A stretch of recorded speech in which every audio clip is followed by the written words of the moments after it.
उन दिनों मैं फर्स्ट ईयर में थी। मेरी कज़न की शादी थी। मैं इनके घर कुछ दिन पहले चली गई। कज़न की छोटी बहन जबी मेरी गहरी दोस्त बन गई। शादी का घर था। हम सब किसी न किसी काम में उलझे हुए थे। जबी का भाई राजा भी इधर उधर मसरूफ़ फिर रहा था। अपने इखलाक की वजह से वो मुझे अच्छा लगने लगा, क्योंकि वो बहुत बातमीज़ और हद में रहने वाला लड़का था। मैं इसको बहाने बहाने से देखती। अगर वो मुझको देख लेता तो मुँह दूसरी तरफ फेर लेती। शादी से एक रोज़ कबल, ये मगरिब से ज़रा पहले का वक्त था, जबी ने कहा, छत पर कमरे में मैंने ढोलक रखी है, तुम ज़रा जाकर ले आओ, रात को गीत गाएंगे। मैं भागती हुई सीढ़ियाँ चढ़ने लगी। आखिरी सीढ़ी पर अंधेरा था। मैं किसी से ज़ोर से टकरा गई। अगर मैं इसको और वो मुझे थाम ना लेते तो दोनों ही गिर जाते। पहले तो हमें पता ही ना चला कि क्या हुआ है, क्योंकि दोनों ही तेज़ी में थे और ये तूफ़ानी टक्कर थी। फिर ज़रा होश आया तो देखा राजा मुझे थामे खड़ा था। अगले ही लम्हे मैं तेज़ी से पलट गई। खौफ से मेरा सांस उखड़ गया था। मैंने बहाना किया कि सीढ़ी पर बिल्ली मेरे पाँव में आ गई। मैं डर गई, इसलिए ढोलक नहीं लाई। ये सुनकर सब लड़कियां मेरा मजाक उड़ाने लगी कि सीढ़ियों में बिल्ली ही थी ना, कोई जिन तो ना था। अब मैं इन्हें क्या बताती। शादी ख़त्म हो गई, हम घर वापस आ गए, मगर इस वाक़े ने मुझे बदल कर रख दिया। एक दिन फ़ोन की घंटी बजी। मैंने फ़ोन उठाया। राजा था। वो इस रात सीढ़ियों वाले वाक़े पर माजरत करने लगा। मैंने कहा, इसमें माजरत की क्या बात है? अगर तुम मुझे थाम ना लेते तो मैं सीढ़ी से लुढ़क कर नीचे जा गिरती और शायद मेरा सर फट जाता। शुक्र कि तुम वहाँ थे, मुझे गिरने से बचा लिया, वरना खबर नहीं कितनी चोट आती। कहने लगा, चलो खैर, जो हुआ इत्तेफाक से हो गया, अब इस बात को क्या दोहराना। मैंने तो ये पूछने के लिए फ़ोन किया था कि अगर मैं जबी को लेकर तुम्हारे घर आ जाऊँ तो क्या तुम हमारे साथ हमारे घर आ जाओगी?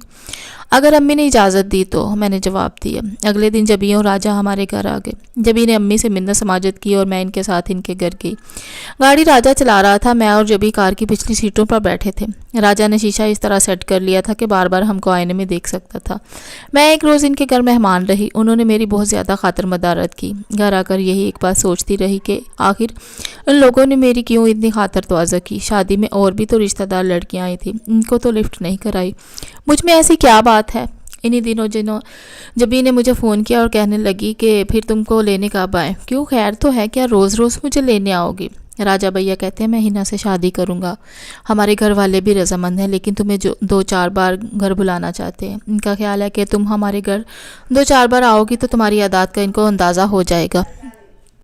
अम्मी का ये ख्याल है कि रिश्ते की बात चलाने से पहले एक दूसरे के घर आने जाने से उनसियत बढ़ती है और फैसला करने में आसानी होती है। क्या अम्मी रोज़ रोज़ मुझे तुम्हारे यहाँ आने देंगे? खैर, इसके बाद कुछ देर हमने इधर उधर की बातें की। हमने राजा के बारे मज़ीद कोई बात ना की, मगर मैं खुश ज़रूर हो गई कि ये लोग राजा के लिए मेरा रिश्ता लेना चाहते हैं और ख़ुद राजा की भी यही ख्वाहिश है। अब वो मेरे हवासों पर छाने लगा। ईद आई तो जबी ने मुझे ईद कार्ड भेजा। इस लिफाफे में एक और भी कार्ड था। मैं समझ गई कि ये राजा की तरफ से है। सोचा भी ना था खुशियाँ इतनी जल्दी मिल सकती हैं। इसके बाद फ़ोन पर बातों का सिलसिला चल निकला।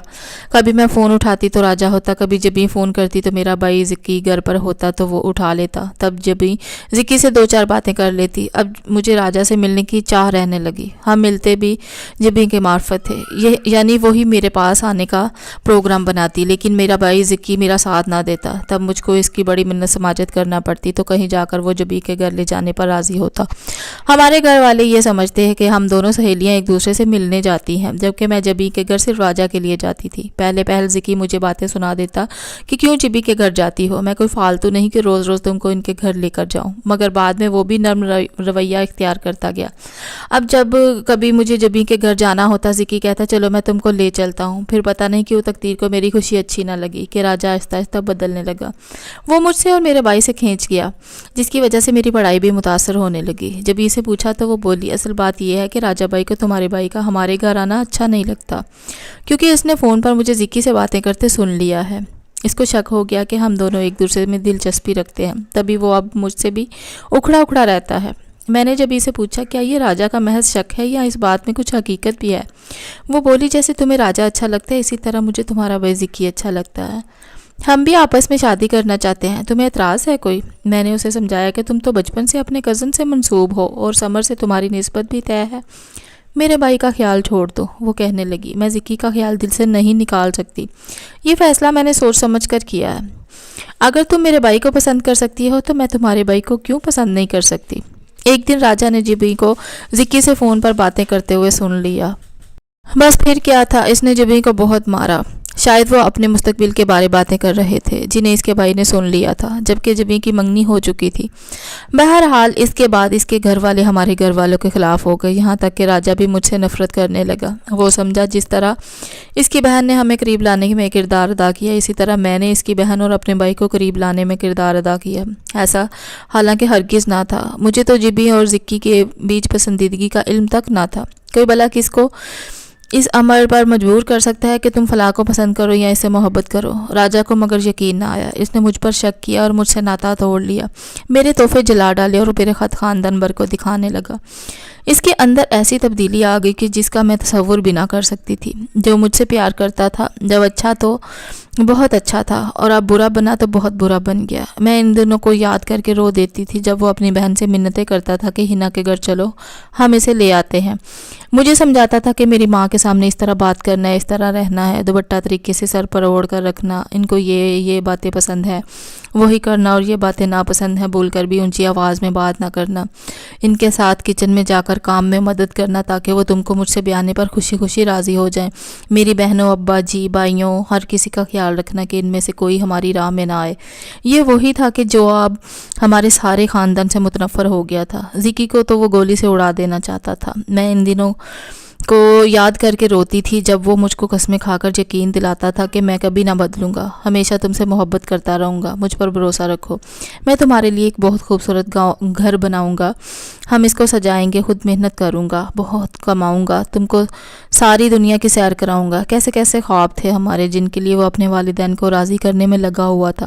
میں کہتی تھی کہ تم اتنا نہ اپنے ماں باپ کو مجبور کرنا کہ وہ تم ہی سے ناراض ہو جائیں۔ وہ مجھ سے ناراض نہیں ہے، ہم نے محبت کی اور ہم شادی کرنا چاہتے ہیں، اور یہ کوئی جرم نہیں ہے، یہ تو ہمارا حق ہے، اور ہم میرے والدین اتنے سمجھدار ہیں کہ وہ اولاد کے اس حق کو تسلیم کرنے پر راضی ہیں۔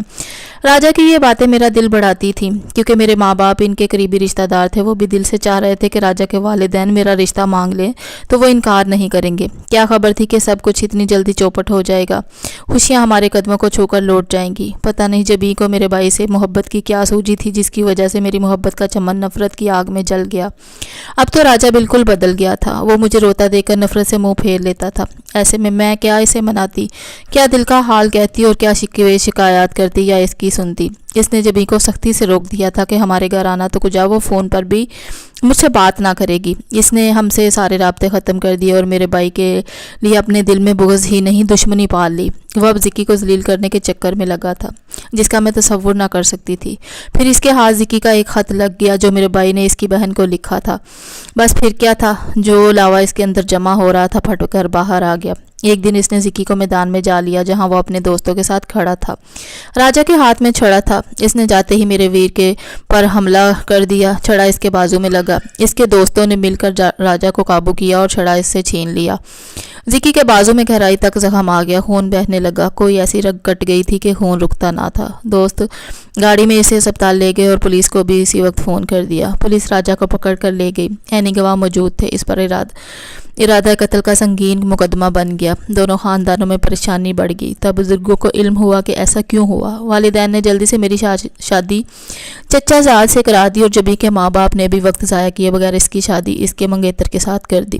انہوں نے کہا کہ ہماری لڑکیاں ہی فتنہ ہیں جن کی وجہ سے ان کے بھائی موت کے منہ میں گئے ہیں۔ خدا نے ان کی زندگیاں بچا لی ورنہ حالات اس سے زیادہ بھیانک ہو سکتے تھے۔ ہم سے ہی غفلت ہوئی کہ ہم نے اپنی بیٹیوں کو اتنی چھوٹ دی کہ ایک دوسرے کے گھر آنے جانے سے روکا نہیں۔ اب وہ جو بھی کہتے ہیں حق بجانب تھا کہ ان کو اس وقت سنگین حالات کا سامنا تھا، لیکن میں سوچتی تھی کہ راجہ نے جو بات اپنے لیے غلط نہیں سمجھی، کسی کی بہن سے محبت کی، اس سے شادی کی کوشش کی، پیار بھرے خط بھی لکھے، فون پر بھی مجھ سے باتیں کرتا تھا، مستقبل کے خواب دکھاتا تھا، وہ سب اپنے لیے تو اسے جائز لگتا، لیکن اپنی بہن کی محبت یا پسند سے شادی اسے کلنک کا ٹیکا لگی۔ جو عمر اس کے خیال میں مردوں کے لیے مردانگی کا سنگار تھا وہ عورتوں کے لیے قابل تذکیر ٹھہرا۔ یہ کیسا تضاد تھا۔ ہم لڑکیاں جو اپنوں پر اعتبار کر لیتی ہیں کیا اس قابل ہوتے ہیں کہ ان سے دل کا مضبوط رشتہ باندھا جائے؟ کیا بھروسے اور محبت کے رنگ اتنے کچے ہوتے ہیں کہ ہاتھ لگانے سے اتر جاتے ہیں؟ ذرا سی رنجش آئی اور محبت ختم ہو گئی، بھروسے کے پرخچے اڑ گئے۔ راجہ نے میرے خط خاندان والوں کو دکھائے، وہ زکی سے انتقام لینے کے لیے مجھے بدنام کر رہا تھا۔ وہ اتنا کم ظرف ہو گیا، بول گیا کہ وہ مجھے اپنی عزت بنانے کے جتن کر رہا تھا۔ آج مجھے راجہ کو کھو دینے کا غم نہیں، لیکن یہ ایسے سوالات ہیں کہ آج بھی معاشرے میں ان کا جواب کسی کے پاس نہیں۔